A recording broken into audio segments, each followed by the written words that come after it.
Hello, folks. We're not talking to Tom Cruise, but we're talking to Sean Cruise, and it's spelled differently, and so is he.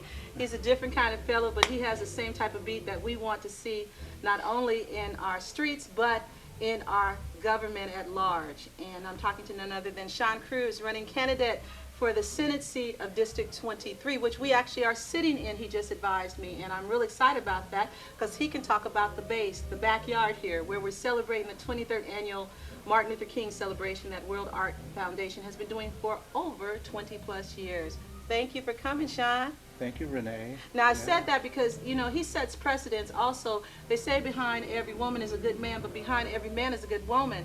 And in this case, this man has been alongside none other than our own Senator Ava Gordley, who will be releasing her seat and passing the baton on. But who else could be better qualified to do that? I would say Sean Cruise. Oh, I'm in the right place today. You are. That's what W.G. Hardy, Pastor W.G. Hardy here at Highland, or the site we're having, he'd always say you're in the right place, That's and you right. are. Thanks for coming. Tell us a little bit about this dream. You've been around for a while working in the legislative piece, but more than that, you've been around in life circumstances here, you know, advocating for families, certainly with the war, and we talk about peace, and him being a drum major for peace. What does that mean to you, Sean? Oh, it's very personal. I have two sons that were ordered to Iraq with their National Guard unit in 2003. And actually, that's when I stopped cutting my hair. Because, well, first of all, yeah, I've never supported the war, saw it coming from a long ways off, and but who was going to stop that, you know?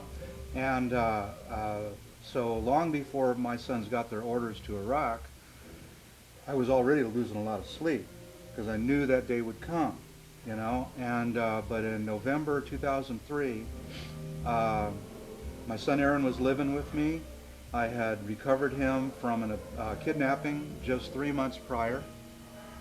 All four of my children were kidnapped from the state of Oregon in February 1996, when this area was just taken over by the storm of February 1996. Believe it or not, my kids were not safe and sound at home during that storm. They were out there somewhere being moved from place to place in a criminal abduction that was organized by people in 3 states. My goodness. Oh yeah, and it's hard to believe those things happen, but they do.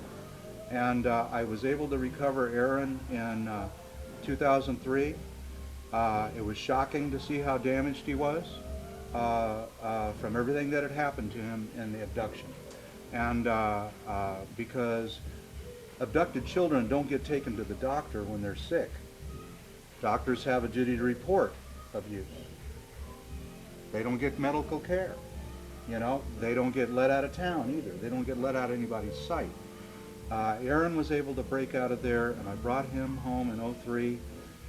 He was, it was unbelievable how badly damaged he was. When I went out to pick him up, he was at some friend's house where he was staying. He was suffering from sleep deprivation so extreme that his eyes would roll back in his head while he was talking to me. And he'd become a chain smoker. And right in front of me, I saw him fall asleep with a burning cigarette in his hand. And I woke him, Aaron, you're going to burn yourself. And he said, yeah, Dad, I do that all the time. And he showed me his fingers. He had cigarette burn scars all in here. I mean, we're talking about repeatedly burning himself with a lit cigarette. And nobody seemed to think there was anything extraordinary about that. And that's the condition he was when I brought him home. And for the 3 months that he was with me before he got his orders for Iraq, we didn't go to dinner, we didn't go to lunch, didn't go to a movie, nothing, because he was too sick to go. But when he got the orders, he came downstairs and he said, Dad, my unit's going to Iraq. I got to be with my unit. I got to look after my little brother, 2 years younger. And that was it. So on Thanksgiving Day, 2003, I watched my son pack, and the next day he was gone. And that had to be pretty difficult as a parent. When we talk about someone who has a heart for peace and working around that, and how do you see that encompassing with Dr. Martin Luther King's? We certainly had the Vietnam War back then, because there's all aspects too to Dr. King's dream that people don't see. Yes, he was a drum major for justice, but he was a drum major for peace. Well, I may look like I'm in my 30s, but that's not the case. And I was marching in those years. In the 60s, I was marching too. You know, I was there marching in support of the civil rights movement and in opposition to the war in Vietnam.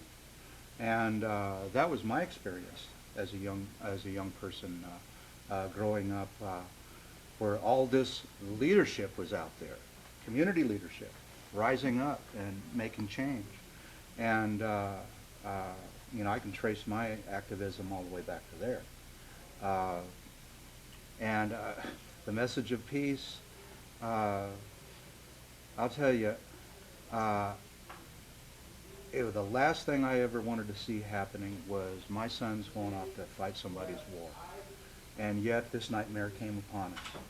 And at the time, in 2003, they were just, they were telling us, you know, these are one-year deployments. You only have to get through a year of worry.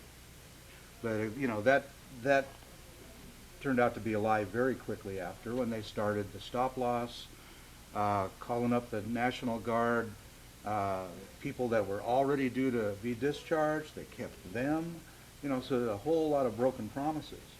And then, of course, extended tours and repeated tours.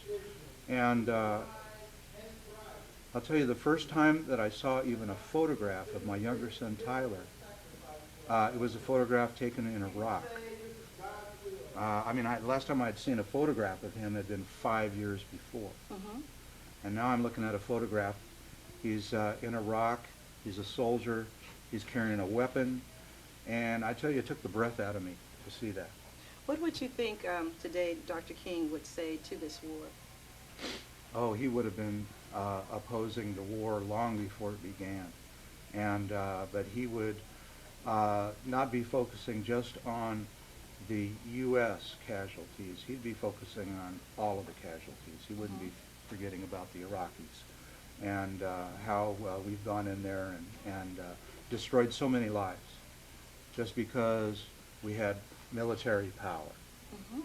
and no means to restrain that power given the Bush administration. Well, I want to thank you, Sean, for coming out and supporting us. We wish you well on your candidacy and your own campaign for District 23 Senate race. And we look forward to hearing some good things. And we thank you for your public service that you've done over the number of years, not only working alongside Senator Ava Gorley, but working in your own personal causes as well for the families in our communities and at large. Thank you so much. Thank you so much, Renee. Thank you.